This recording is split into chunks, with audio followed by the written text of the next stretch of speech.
अस्सलाम वालेकुम वरहमतुल्लाह।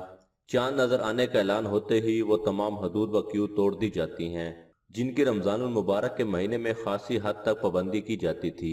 अलगर्ज कि ये मुबारक रात सुबहान व ताला की नाफरमानियों के आगाज की रात बन जाती है। हम यहाँ से अक्सर लोग रमजान की आखिरी रात, जिसको चांद रात कहा जाता है, कुरान व सुन्नत से लाइल्मी की वजह से गुमराही में गुजार देते हैं और इनकी असल अहमियत से फायदा नहीं उठाते। आज का मजमून इस उन्वान पर कुरान व सुन्नत की रोशनी में लिखा गया है ताकि हम इनकी असल अहमियत का अंदाज़ा करें और खुद जायज़ा लें कि हमें इसको किस तरह गुजारना चाहिए। हजूर सल्लल्लाहु अलैहि वसल्लम ने फरमाया, रमज़ान मुबारक की आखिरी रात में उम्मत मोहम्मद सल्लल्लाहु अलैहि वसल्लम की मग़फ़िरत कर दी जाती है। सहाबा कराम रज़वानुल्लाहि अजमईन ने अर्ज़ किया, या रसूल अल्लाह सल्लल्लाहु अलैहि वसल्लम, वो शब कदर है? आप सल्लल्लाहु अलैहि वसल्लम ने फरमाया, नहीं, काम करने वाले को मजदूरी उस वक्त दी जाती है जब वो काम पूरा कर लेता है और वो आखिरी शब में पूरा हो जाता है, लिहाजा बख्शिश हो जाती है। जो ईदैन की रातों में शब बेदारी करके क़याम करे उसका दिल नहीं मरेगा, जिस दिन के सब लोगों के दिल मुर्दा हो जाएंगे। हम इस रात को अल्लाह के आगे गिड़गिड़ाना चाहिए और अपनी मजदूरी मांगने के लिए बेकरार होना चाहिए। ज्यादा से ज्यादा इस्तग़फ़ार व नवाफिल पढ़ने चाहिए ताकि अल्लाह ताला हमारे रोज़ों और इबादत को कबूल फरमाए। लेकिन चांद रात को एक खराबी ये की जाती है कि माह मुबारक के तमाम अनवार व बरक़ात को जो मुसलमानों ने हासिल की होती है, इस रात को लहू व लुआब में मशगूल होकर ज़ाया कर दी जाती हैं। वो तमाम खराफात जिनसे आम मुसलमान बचे रहते थे, इस रात में वो सब खराबियां फिर से नमूदार हो जाती हैं। चांद नजर आने का ऐलान होते ही वो तमाम हदूद व क़यूद तोड़ दी जाती हैं जिनके रमजान मुबारक के महीने में खासी हद तक पाबंदी की जाती थी। अलगर्ज कि ये मुबारक रात सुबहान व ताला की नाफरमानियों का आगाज की रात बन जाती है। इस आखिरी रात की फजीलत को नज़रअंदाज नहीं करना चाहिए। ये महज एक रिवाज है कि ईद के दिन नए कपड़े और नए जूते हों। ईद की खुशियां मनाने के लिए ये लवाजमात का तन जरूरी नहीं। अल्लाह ताला ने ईद उल फितर को बिला शोबा मुसलमानों के लिए मुसर्रत का दिन करार दिया है और इतनी बात भी शरीयत में साबित है कि इस रोज जो बेहतर से बेहतर लिबास किसी शख्स को मुयस्सर हो वो लिबास पहने। लेकिन आजकल इस गर्ज के लिए जिन बेशुमार फजूल खर्चियों और इसराफ का एक सैलाब को ईद के लवाजिम में समझ लिया गया है, इनका दीन और शरीयत से कोई ताल्लुक नहीं। आज ये बात फर्ज वाजिब समझ ली गई है कि किसी शख्स के पास माली तौर पर गुंजाइश हो या ना हो, लेकिन वो किसी न किसी तरह घर के हर फर्द के लिए नए से नए फैशनेबल जोड़े का एहतमाम करे। घर के फर्द के लिए जूते टोपी से लेकर हर चीज नई खरीदे। घर की आराइश और ज़ेबाइश के लिए नित नए सामान फराहम करे और इन तमाम अमवार के अंजाम देही में किसी से पीछे न रहे। इसका नतीजा ये हो रहा है कि एक मुतवसत आमदनी रखने वाला शख्स के लिए भी ईद की तैयारियां एक मुस्तकिल दर्द सर बन गई है। इस सिलसिले में वो अपने घर वालों की फरमाइश पूरी करने के लिए जब जायज जरिया को नाकाफी देखता है तो मुख्तलिफ जराए से दूसरों की जेब काट कर वो रुपया फराहम करता है जो इनकी गैर मुतनाही ख्वाहिशात को पेट भर सके। और इस ईद की तैयारियों का कम से कम नुकसान तो ये है कि रमज़ान और ख़ास तौर से ईद के आखिरी अशरे की रातें जो गोशा तन्हाई में अल्लाह ताला से अर्ज़ व मनाजात की रातें हैं, बाज़ारों में बसर होती हैं। अल्लाह सुब्हान व ताला से दुआ है कि हमें अपनी नाफरमानियों से बचने की तौफीक अता फरमाए, आमीन। नबी करीम सल्लल्लाहु अलैहि वसल्लम ने यह भी इरशाद फरमाया कि अल्लाह ताला शान रमज़ान की हर रात में एक मुनादी को हुक्म फरमाते हैं कि वो 3 मरतबा ये आवाज़ लगाएं कि है कोई मांगने वाला जिसको मैं अता करूं, है कोई तौबा करने वाला कि मैं उसकी तौबा कबूल करूं, है कोई मग़फ़िरत चाहने वाला कि मैं उसकी मग़फ़िरत करूं। कौन है जो गनी को कर्ज दे, ऐसा गनी जो नादार नहीं और ऐसा पूरा पूरा अदा करने वाला जो ज़रा भी कमी नहीं करता। हजूर अकरम सल्लल्लाहु अलैहि वसल्लम ने इरशाद फरमाया कि हक़ ताला शानो रमज़ान मुबारक में रोज़ाना अफ्तार के वक्त ऐसे 10 लाख आदमियों को जहन्नम से खुलासी मरहमत फरमाते हैं जो जहन्नम के मुस्तहिक हो चुके होते हैं। और जब रमज़ान का आखिरी दिन होता है तो यकम रमज़ान से आखिरी रमज़ान तक जिस कदर लोग जहन्नम से आज़ाद किए गए होते हैं उनके बराबर उस एक दिन में आज़ाद फरमाता है। और जिस रात शब कदर होती है तो उस रात अल्लाह ताला शानो हज़रत जिब्राईल अलैहिस्सलाम को ज़मीन पर उतरने का हुक्म फरमाते हैं। वो फरिश्तों के एक बड़े लश्कर के साथ ज़मीन पर उतरते हैं। उनके साथ एक सब्ज झंडा होता है जिसको काबा के ऊपर खड़ा करते हैं।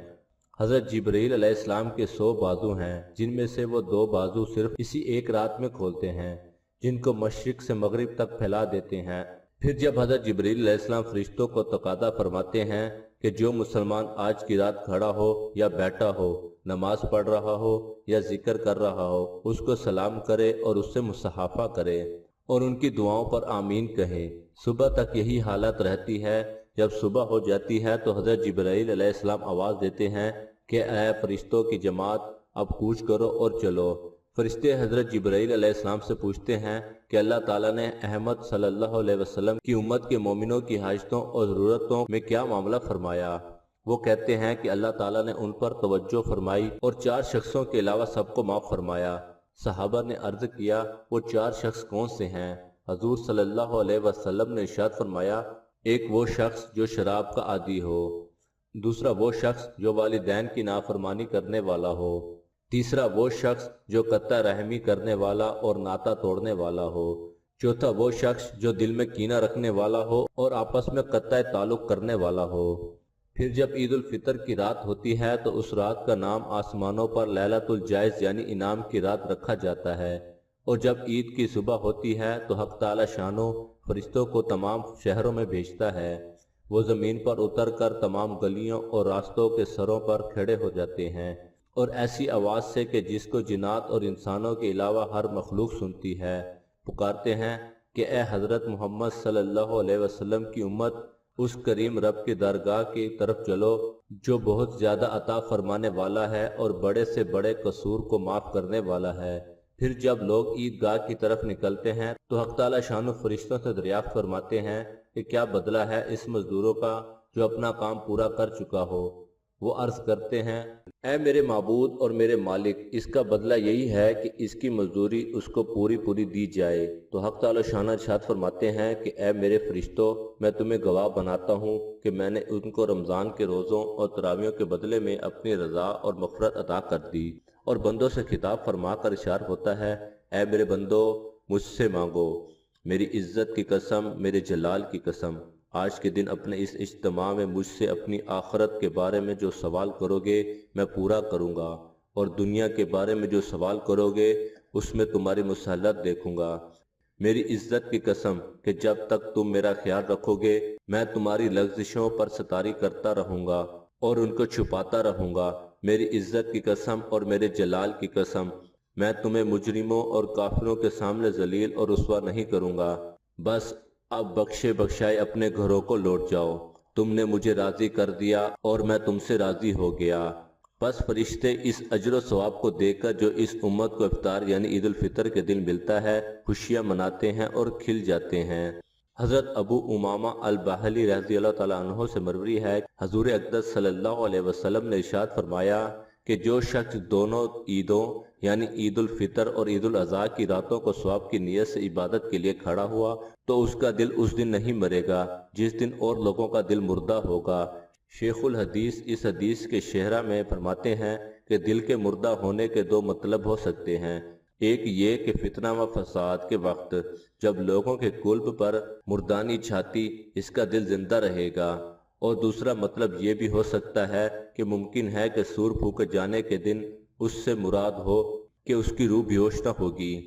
1 شب جمعہ یعنی جمعہ کی رات، نمبر 2 اذا رجب یعنی ماہ رجب کی پہلی رات، تیسرا ماہ شعبان کی 15ویں رات، چوتھا عید الفطر کی رات، پانچواں عید الاضحیٰ کی رات۔ عید الفطر یعنی چاند رات کی حدیث شریف میں لیلۃ الجائزہ یعنی انعام کی رات کہا گیا ہے، گویا اس رات میں حق تعالی شانوں کی طرف سے اپنے بندوں کو انعام دیا جاتا ہے، اس لیے بندوں کو بھی چاہیے کہ وہ اس رات کی حد درجہ قدر کریں اور اسے غنیمت سمجھیں کہ یہ رات بھی دیگر راتوں کی طرح خصوصیت سے عبادت میں مشغول رہنے کی ہے۔ یاد رہے کہ ان 5 راتوں میں شب بیداری کے لیے کوئی خاص طریقہ اور کوئی خاص عبادت مقرر نہیں، بلکہ اپنی طبی نشاط اور اپنی فطراتی ذوق کے مطابق جس طرح بھی آسانی سے ہو سکے عبادت کر لینی چاہیے۔ البتہ عشاء اور فجر کی نماز مرد حضرات کو ضرور مسجد میں جا کر باجماعت ادا کرنی چاہیے، اور خواتین کو بھی اپنے گھر میں مناسب وقت میں پڑھنی چاہیے۔ اللہ تعالی ہم سب کو اچھی بات سمجھنے اور اس پر عمل کرنے کی توفیق عطا فرمائے، آمین۔